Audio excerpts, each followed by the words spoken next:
Hello friends, welcome back to my channel. কেমন আছো বন্ধুরা? তোমরা সবাই আশা করি ভালো আছো। আর আমার পরিবারের সকলেই মোটামুটি ভালোই আছে। তো বন্ধুরা, 5ই জুন আজকে। তো দেখছো একটু সাজুগুজু করে নিয়েছি। এখন ঘড়িতে 7টা বাজে। তো আজকে 5ই জুন আমরা সকলেই জানি যে আজকে ফলহারিণী অমাবস্যা। তো এই ফলহারিণী অমাবস্যার দিন আমার মামার বাড়ির পাড়াতে তারা মায়ের পুজো হয়। মায়ের মন্দির আছে ওখানে। তো প্রত্যেক বছর এই দিনটিতে মায়ের উৎসব হয়, পুজো হয়। তারাপীঠ থেকে অনেক পুরোহিত আসেন, সারা রাত ব্যাপী এখানে পুজো হয়। তো যেহেতু সারা রাত পুজো হয়, কিন্তু আমাদের তো অনেকটা দূরে, খুব একটা বাড়ির কাছে না, সেজন্য সারা রাত তো আর পুজো দেখতে পারি না। তার সন্ধেবেলা আমরা প্রত্যেক বছর যাই, গিয়ে ধূপকাঠি মোমবাতি জ্বালাই, মায়ের ওখানে পুজো দিই। তারপরে বিশাল একটা মেলা বসে, একটু মেলায় ঘোরাঘুরি করি, তারপরে চলে আসি। তো এখন মা আর আমি সেখানেই যাব, পুজো দেব, মায়ের দর্শন করব, মেলায় ঘুরবো। তো আগের বছর না কিছু একটা কারণের জন্য যেতে পারিনি, মিস হয়ে গেছিলো। তো এই বছর সব ঠিকঠাকই আছে, তো যাচ্ছি। তো চলো বন্ধুরা, সাথে থেকো। ওখানে পৌঁছে আবার তোমাদের সাথে সব কিছু শেয়ার করার আমি চেষ্টা করব। তো রাস্তায় বেরিয়ে আর কোনো ভিডিও করিনি, একদম সরাসরি চলে আসলাম মায়ের মন্দিরের কাছে। তো তোমরা দেখো বন্ধুরা, এই হচ্ছে আমাদের মায়ের মূর্তি। প্রত্যেক বছর এই বাৎসরিক পুজোর দিন মায়ের মূর্তি বদলানো হয়। আর এই নিয়ে হচ্ছে 12তম বর্ষ, মানে 12 বছর ধরে প্রত্যেক ফলহারিণী অমাবস্যাতে তারা মায়ের পুজো হয় এখানে। এত সুন্দর পুজো হয়, মানে তোমাদের কি বলবো, ভাষায় প্রকাশ করতে পারছি না। তো দেখো এখানে সবাই ধূপকাঠি মোমবাতি জ্বালিয়ে মার কাছে আরতি করছে, মার কাছে মনস্কামনা জানাচ্ছে। আমিও ধূপকাঠি মোমবাতি জ্বালিয়ে মার কাছে আরতি করে আমার নিজের মনস্কামনা মাকে জানালাম।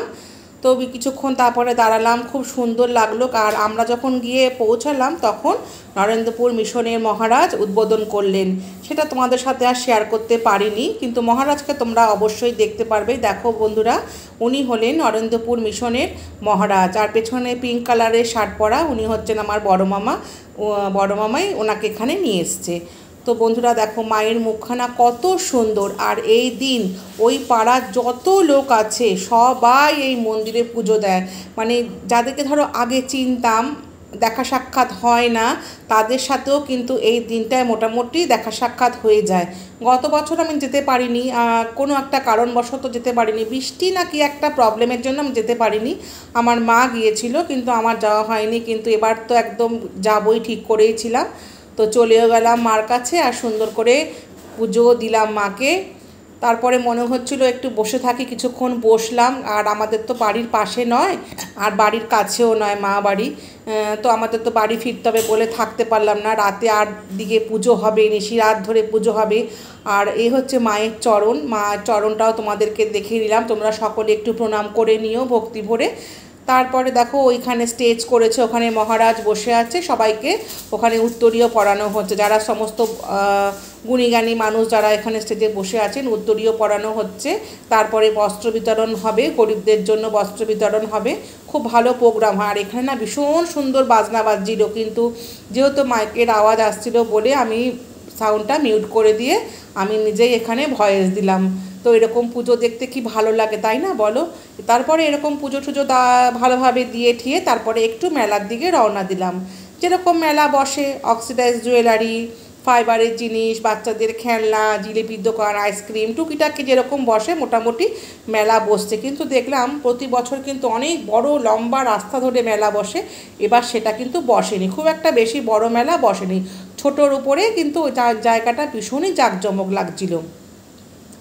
তো কী আর কিনবো, কিছুই কেনার মতন সেরকম কিছুই ছিল না। আর এক গাদা জুয়েলারি কিনে করবো বা কি, কোথায় বা যাই। তো যাই হোক, লাস্ট অফ অল মাথার ক্যাচাক কিনেছি, এই আর কি। ওইটাই কিনি আর কি, যেখানে যাই সেখানে একটা করে ক্যাচাক তো আমি কিনি, এটা আমার একটা অভ্যাস। তো চারিদিকে ভীষণ সুন্দর লাইটিং করেছে, দুর্গাপূজার মতন। তার আমরা যখন ঢুকছি, মানে আমার মা বাড়ি পাড়াতে, তখনই দেখছি দুই সাইডে বড় বড় করে লাইটিং দিয়েছে দুর্গাপুজোর মতন। আর এখানে দেখো এই প্লেটগুলো মা দেখছিল, এই প্লেটগুলো মানে আমাদের যে কাজের দিদি আছেন না, আমাদের ঘরে এই প্লেটগুলো দেখে ওনার খুব পছন্দ হয়েছিল। তো মা তার জন্য বললো ওকে 4টে দিয়ে ওকে কিনে দেবো। তো মা ওখান থেকে 4টে প্লেট পছন্দ করলো ওকে দেবে বলে। তারপরে আমরা মা বাড়ির উদ্দেশ্যে রওনা দিলাম, মানে একটুখানি আর কি, 5 মিনিটও না। তারপরে ওই পথে যেতে বাবা লোকনাথদের মন্দিরটি কত সুন্দর দেখো, তোমাদের সাথে কোনোদিন শেয়ার করিনি, যেহেতু আজকে হেঁটে যাচ্ছিলাম, অন্যদিন তো অটো করে গিয়ে মা বাড়ির সামনেই নামি, তো ওই জন্য মন্দিরটি তোমাদের সাথে শেয়ার করলাম। আর এটা মনে করে দিল আমার মা যে বাবা লোকনাথের মন্দিরটা ভিডিও কর, বন্ধুদেরকে দেখা, খুব সুন্দর। প্রত্যেক বছর আগে 25শে ডিসেম্বর এখানে বিশাল বড় উৎসব হতো, লোকনাথ বাবার উৎসব হতো, কিন্তু এখন ডেটটা চেঞ্জ করে কবে হয়েছে জানি না, কিন্তু এখানকার বাৎসরিক পুজোটা আমার ছোটো মামা প্রতি বছর করে আর কি। তো দেখো কি সুন্দর সাদা ফকফক করছে, আর বাড়ির সামনে এরকম মন্দির থাকলে কার না ভালো লাগে। খুব শিগগিরই আমরা হয়তো এখানকার অধিবাসী বৃন্দ হয়ে যাব, আর এই মন্দিরে হয়তো সন্ধ্যেবেলা কাটাবো। আর এই দেখো বন্ধুরা আমাদের ফ্ল্যাট, ঠিক আছে, এখানে আমাদের ফ্ল্যাট আছে, কারণ এখানে মার বাড়িতে ফ্ল্যাট হয়েছে এ ব্লক, আর পাশে দেখতে পাচ্ছ একটা ইনকমপ্লিট একটুখানি দেখা গেছে, ওটা বি ব্লক। এখানে আমার মা একটা ফ্ল্যাট পেয়েছে, খুব শিগগিরই আমরা ফ্ল্যাটে চলে যাব, ভেতরের কাজকর্ম হচ্ছে দিয়ে। এখন যাচ্ছি একটু মামার বাড়িতে, কারণ সামনেই তো মামার বাড়ি, তোমাদের তো বলেছি, আর দিদার সাথে একটু দেখা না করলে সত্যি ভালো লাগে না। তো ভাবছিলাম যে একবার যাব না, ফিরে চলে যাব, কিন্তু দেখলাম যে না, এসছি যখন দিদার সাথে একটু দেখা করে যাই, এখন যাব। সেও আশা করে আছে, বড় মামি একবার ফোন করে বলেছে, বারবার ব্যালকনিতে নাকি তাকিয়ে আছে। তো বন্ধুরা তোমরা দেখেছো আমাদের ফ্ল্যাটটা হয়ে গেছে, আর পাশেও একটা হচ্ছে এ ব্লক বি ব্লক। তারপর তো তোমাদের সাথে আমরা যখন ঢুকবো, তোমাদের সাথে তো আমরা শেয়ার করবোই সব কিছু, ট্যুর, একটা ভালো ফ্ল্যাটে ট্যুর দেবো, সব কিছু তখন দেখাবো। তো আপাতত তোমাদের দেখালাম, কিন্তু আমরা এখন এই মুহূর্তে ঢুকতে পারছি না, কারণ আমাদের ভেতরের কাজ এখন অনেক কিছু কমপ্লিট হয়নি, বাকি আছে ভেতরের কাজ। তো চলে এসেছি মা বাড়ির সামনে, এবার ঢুকবো। তারপরে দেখো চলে আসলাম মা বাড়ির ভেতরে, আর দিদা এদিকে আলমারি খুলে দাঁড়িয়ে রয়েছে। দিদা তো এখন পুজো দিতে যাবে, মামিরা ওখানে যাবে সাথে।